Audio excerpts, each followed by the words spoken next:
সাফল্য গাঁথা। দুটি হাত নেই, পা দিয়ে লিখে এসএসসি পরীক্ষায় জিপিএ 5 পেয়েছে রাব্বি। বাবা দিনমজুর, মা কৃষি শ্রমিক। প্রবল ইচ্ছার প্রচেষ্টায় যে কাঙ্ক্ষিত সাফল্য মেলে তারই অনন্য উদাহরণ সীতাকুণ্ডের পূর্ব হাসনাবাদ গ্রামের রফিকুল ইসলাম রাব্বি।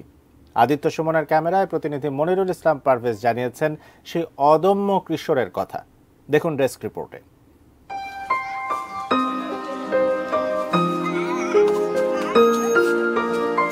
এ যেন এক সংসপ্তকের গল্প।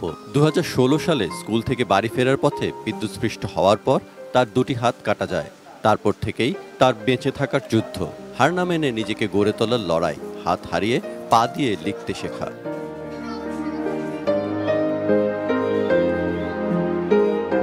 প্রবল মানসিক শক্তি নিয়ে রাব্বি চালিয়ে গেছে লেখাপড়া। ভাটিয়ার ইউনিয়নের হাজী তোবারক আলী উচ্চ বিদ্যালয় থেকে বসেছে এসএসসি পরীক্ষায়। জিপিএ 5 পেয়েছে রাব্বি। শারীরিক প্রতিবন্ধকতা কোনো প্রতিবন্ধকতা নয়, মানসিক প্রতিবন্ধকতাটাই আসল প্রতিবন্ধকতা।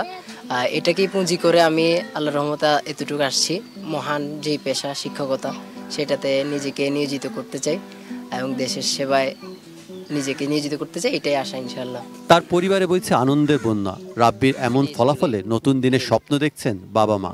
আলহামদুলিল্লাহ, স্যাররাও ভালো, সামাজিক এবং সহযোগিতা সব দিক দিয়ে একটা সাধারণ ছাত্র ছাত্রীর চেয়ে ওকে বেশি আদর করছে। রাব্বির সাফল্যে চমকে গেছেন সবাই, তবে তার চেয়েও অনেক বেশি আনন্দিত তার শিক্ষক, সহপাঠী ও গ্রামের মানুষ। তারাই তো তার জীবনযুদ্ধে সহযোগী ছিল। তাদের প্রত্যাশা সমাজের বিত্তবানরা যেন দরিদ্র পরিবারের এই মেধাবী ছাত্রটির উচ্চশিক্ষায় সহযোগিতার হাত বাড়ান। ব্যাগের থেকে একটা কলম নিতে হচ্ছে। আমি পাশের জনকে বললাম যে তাসিম, তুমি রাব্বিকের ব্যাগ থেকে কলমটা একটু বের করে দাও। ও বলে স্যার আমি পারবো, কষ্ট করে ও যদি বের করে দেয় আমি আজকে হয়তো ওর থেকে হেল্প নিব, কিন্তু কালকে আমি কি করবো স্যার? পরীক্ষা নিয়ন্ত্রকের কাছে অ্যাপ্লিকেশন করে তাদের জন্য 30 মিনিট সময় অতিরিক্ত বরাদ্দ করি। বলছে যে না স্যার, আমার সময় লাগবে না, আমি এই সময়ের মধ্যে আমি কভার দিতে পারতেছি। Saikat Dasgupta, desk report, ATN news.